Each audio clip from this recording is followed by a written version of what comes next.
To the north was the farm of John Bell, an early prominent settler from North Carolina.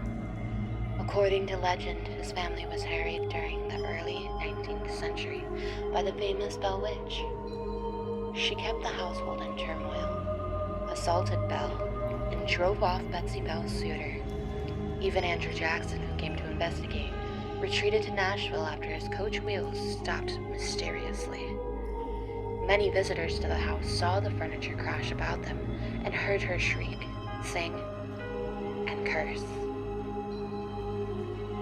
The Bell Witch is a legend circulating around Robertson County, Tennessee. There is also a cave named after the Bell Witch that stands near the old farm.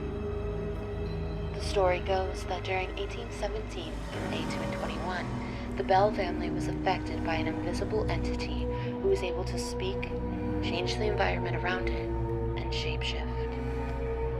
It all started when John Bell Sr. saw a creature that resembled much like a dog. When he went to shoot the creature, it had disappeared. The family witnessed more creatures that would soon after disappear. Strangely enough, the children of the family began being tormented by this entity. They were said to have had their hair pulled, their bodies pinched, slapped, and even stuck with pins. Among the children, the one most affected by this haunt was Betsy. Her fiancé would later flee from this witch when she was to marry.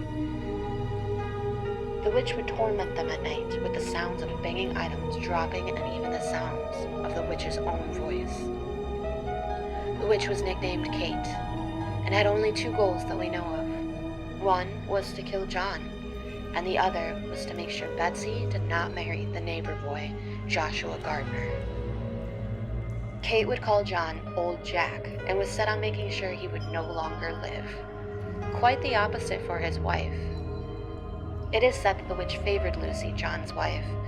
It would sing to her and leave her fruit. One day, John was poisoned, and many blamed this witch for the death. Of course, the witch took full responsibility for the killing of Mr. Bell. The witch had told the family it would return in 7 years, in which it did.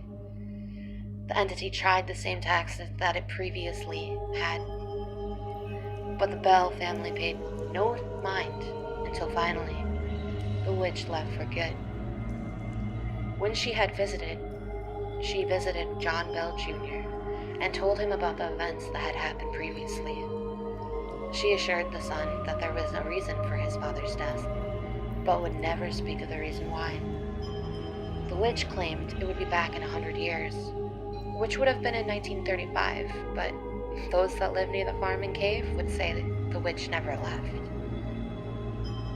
After hearing about this phenomenon, many people around the country were curious to see it themselves.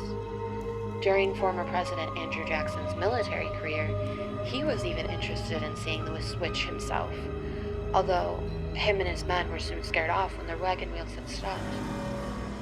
Many would write about the witch in newspapers and in biographies.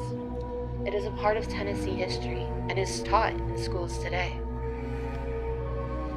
And today, the Bell Witch Caves and Farm is an attraction for people to learn about what happened during those days in the 1800s. Perhaps the witch will return for you, if you were to visit.